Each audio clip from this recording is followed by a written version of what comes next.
بسم الله الرحمن الرحیم. خواهشی که خیلی میخوام از همه شما بپرسم، از اهل توحید، فقط از اهل توحید، که در حق من و دیگر برادرای اهل سنت دعا بکنید که ثابت قدم نگه بدارد. برادر عزیزم، ثابت قدم نگه بدارد که این خیلی، این سبحان الله، دعوتی که به منهج پیامبر صلی الله علیه و سلم است. خود شما میبینید که پیامبر صلی الله علیه و سلم چگونه اذیت کشیده بودند. ما یک انسان‌های ضعیف، یک انسان‌های کمبودیدار، عاجز، ناتوان، بیکس و بیکو، غیر از الله هیچ کسی نداریم. الله سبحانه و تعالی دعا بکنید که خودش ما را حفظ بکند، ثابت قدم حفظ بکند، از این دنیا با کلمه لا اله الا الله رفتن را نصیب بکند، با شهادت، با بهترین درجه‌ای که به الله سبحانه و تعالی نزدش برویم. که در این دنیا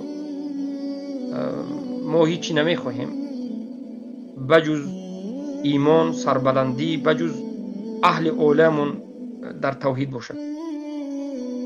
اما در آخرت البته که ما سربلندی را از الله میخواهیم.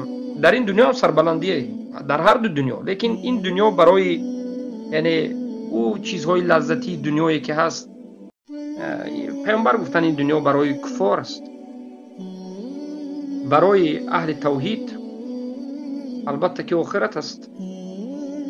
از همین جهت اهل توحید ما باید همدیگر رو همیشه دعا بکنیم. دعا این یراق من شما است.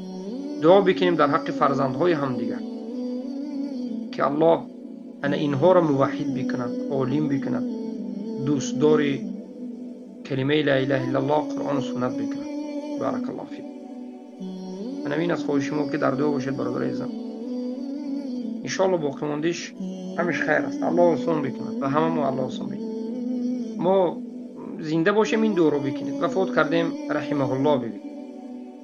برادر ما ابو اسامه است رحمه الله که مثلا وفات کردن، نباید فراموش کنیم. ما این خیلی طالب علم ها را نباید فراموش کنیم.